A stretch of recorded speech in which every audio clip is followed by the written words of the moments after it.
അപ്പാടെയും അമ്മയുടെയും 40th anniversary അല്ലേ. അപ്പോൾ ഈ അവസരത്തിൽ അപ്പാടെ അമ്മയുടെയും ലൈഫ് ജേർണിയെ പറ്റി അറിയാൻ നമുക്ക് താല്പര്യമുണ്ട്. ഈ ലൈഫിൽ എന്തൊക്കെ ബുദ്ധിമുട്ടുകളുടെയും അല്ലെങ്കിൽ എന്തൊക്കെ സന്തോഷങ്ങളുടെയും കടന്നു വന്നു, പിന്നെ നമുക്ക് ഉള്ള ന്യൂ ജനറേഷന് നിങ്ങൾക്ക് തരാവുന്ന സന്ദേശം, അങ്ങനെ എന്തെങ്കിലും പറയാനുണ്ടെങ്കിൽ ഒന്ന് പറയാമോ? ആദ്യം അമ്മ പറ. ഞാൻ പറയണോ? നീ പറ. ഞാൻ പറയുന്നത് വെച്ചിട്ട് അതിന്റെ അപ്പോസിറ്റ് പറയാമെന്ന് തീരുമാനിക്കുന്നതായിരിക്കും. ഞങ്ങളുടെ ലൈഫ് ജേണി ഇന്ന് 40 വർഷം തികയാണ്. ഈ സുദിനത്തിൽ അത്താൻ്റെ നല്ല വശങ്ങളും നെഗറ്റീവ്സും ഞാൻ മനസ്സിലാക്കിയത് എന്താണെന്ന് നിങ്ങളുമായിട്ട് പങ്കുവയ്ക്കാം. ഓക്കെ. നല്ല വശങ്ങൾ പറയുകയാണെങ്കിൽ ഏത് കാര്യവും അത്താൻ ധൈര്യത്തോടുകൂടി ചെയ്യാനുള്ള ഒരു കഴിവുണ്ട്. നമ്മളാണെങ്കിൽ പെട്ടെന്ന് അയ്യോ അത് ആലോചിക്കണം, ഇത് ഇന്ന് ചിന്തിക്കും. പക്ഷെ ഇതല്ല, അതങ്ങനെയല്ല. ആര് സപ്പോർട്ട് ചെയ്താലും ഇല്ലെങ്കിലും ശരി തന്നെ ധൈര്യത്തോടെ തീരുമാനിച്ച കാര്യം അങ്ങ് ചെയ്യും. അതിനുള്ള ഒരു ധൈര്യമുണ്ട്. അതാണ് ഫസ്റ്റ്. രണ്ടാമത് പറയുകയാണെങ്കിൽ മക്കളുടെ കുട്ടിക്കാലത്ത് അത്താനാണ് എന്നേക്കാൾ കൂടുതൽ സമയം ചെലവാക്കിയിട്ടുള്ളത്. അത് എഡ്യൂക്കേഷൻ ഡിപ്പാർട്ട്മെൻ്റ് ആയതുകൊണ്ട് വെക്കേഷനൊക്കെ കിട്ടും. അതുകൊണ്ട് അത് കുട്ടികൾക്കും മക്കൾക്കെല്ലാം നല്ല ക്യാരക്ടറിനും നല്ല പഠിത്തത്തിനുമൊക്കെ ഉപകാരപ്രദമായിട്ടുണ്ട്. എനിക്കാണെങ്കിൽ ബാങ്കിൽ ലീവ് കിട്ടാത്തത് കൊണ്ട് കിട്ടാനൊക്കെ ബുദ്ധിമുട്ടാണ്. അതുകൊണ്ട് പിള്ളേരെ നല്ല രീതിയിൽ വളർത്താൻ പറ്റി എന്നുള്ളത് ഒരു സന്തോഷമാണ് ഞങ്ങൾക്ക്. ഇനി മൂന്നാമത് എന്ത് പറയണമെന്ന് വെച്ചാൽ അത്താൻ ഏറ്റവും വലിയ ഇഷ്ടം എന്തെന്ന് വെച്ചാൽ സോഷ്യൽ സർവീസാണ്. സോഷ്യൽ സർവീസ് ചെയ്യുന്നതിലാണ് വലിയ താല്പര്യവും. പ്രത്യേകിച്ച് പാവങ്ങളെ സഹായിക്കുന്ന കാര്യത്തിലും സഹജീവികളെയൊക്കെ സഹായിക്കുന്ന കാര്യങ്ങളിലും അവരെ പരിപാലിക്കുന്ന കാര്യങ്ങളിലൊക്കെ ഭയങ്കര ഇഷ്ടമാണ്. അങ്ങനെ ഒരു പൂച്ചക്കുട്ടിയൊക്കെ പരിപാലിച്ച് ഞാൻ വാക്സിനേഷനൊക്കെ എടുക്കേണ്ടി വന്നു. അത് ഒരു ഓർമ്മ വരുന്നുണ്ട്. പിന്നെ ടൂറ് പോകാനൊക്കെ വലിയ ഇഷ്ടമാണ്. ഇഷ്ടമായ കാര്യങ്ങളെന്ന് പറഞ്ഞാൽ ടൂറ് പോകാൻ, യാത്ര ചെയ്യാൻ. അമേരിക്കയ്ക്ക് പോകണം, തായ്ലൻഡിന് പോകണം, എവിടെയും എല്ലാം പോയിട്ടുണ്ട്. മിക്കവാറും ഒരുവിധം ആഗ്രഹിച്ചതൊക്കെ പോയിട്ടുണ്ടെന്നാണ് ഞാൻ വിചാരിക്കുന്നത്. ഇതൊക്കെയാണ് ഇഷ്ടങ്ങൾ അത്താൻ്റെ. ഇനി നാലാമത് പറയുകയാണെങ്കിൽ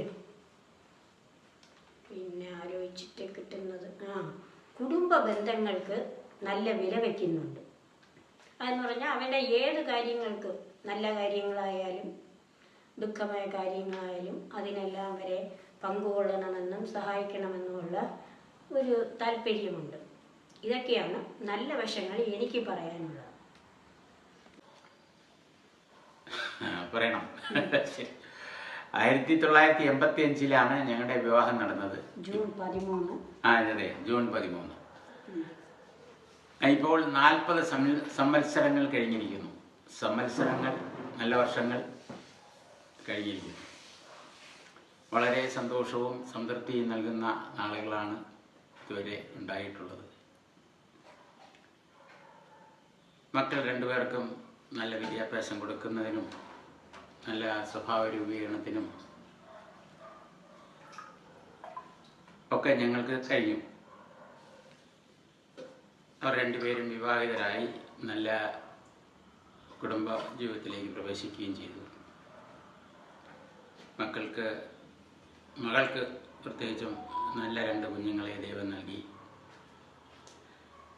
ഞങ്ങളുടെ കൂട്ടായ പരിശ്രമത്തിലൂടെയാണ് സാമ്പത്തിക അടിത്തറ ഉൾപ്പെടെ എല്ലാം ഉണ്ടാക്കാനും സാധിച്ചത്. തിരിഞ്ഞു നോക്കുമ്പോൾ അഭിമാനം ലഭിക്കുന്ന നിമിഷങ്ങളാണ് ഏറെയും.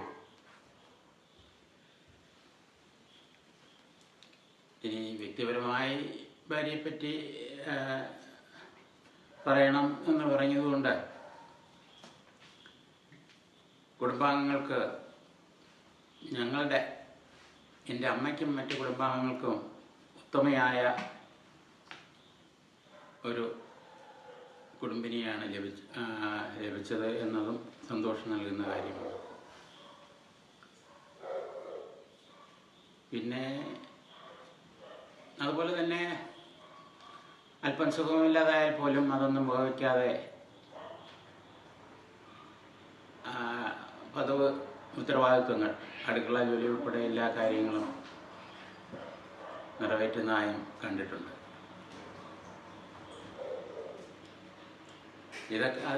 ഇതെല്ലാം എടുത്തു പറയേണ്ട മേന്മ തന്നെയാണ്. ഒട്ടേറെ ഗുണങ്ങൾ പറയാനുണ്ട്.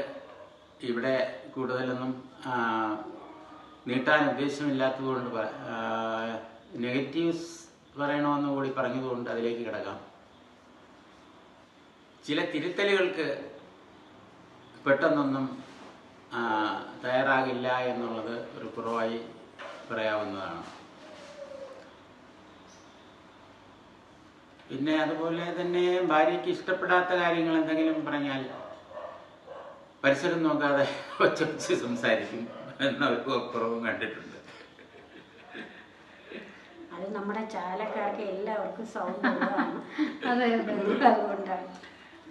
പേരക്കുട്ടികൾ ഇപ്പോൾ ഞങ്ങളെ സപ്പോർട്ട് ചെയ്തു തുടങ്ങി എന്നതും ഏറെ സന്തോഷവും ആഹ്ലാദവും തരുന്ന കാര്യങ്ങളാണ്. ഇനി ന്യൂ ജനറേഷന് പ്രത്യേകിച്ച് എന്തെങ്കിലും മെസ്സേജ് കൊടുക്കണമെന്ന് പറഞ്ഞപ്പോൾ എന്തായാലും ഉപദേശങ്ങളുടെ നാളുകളായിരുന്നല്ലോ ഏറെ കഴിഞ്ഞത്.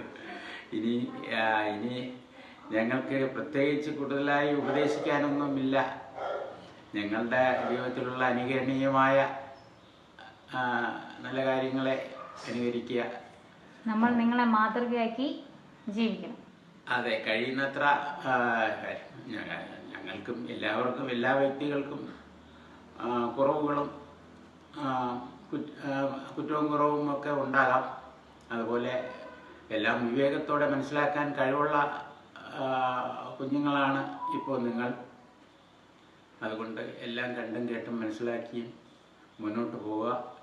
ഇങ്ങനെ ഒരു സന്തോഷകരമായ നിമിഷങ്ങൾ ഒരു നല്ലൊരു ജീവിതം നൽകിയതിന് പ്രത്യേകിച്ച് ദൈവത്തിന് നന്ദി പറഞ്ഞുകൊണ്ട് നിർത്തുന്നു. നന്ദി, നമസ്കാരം.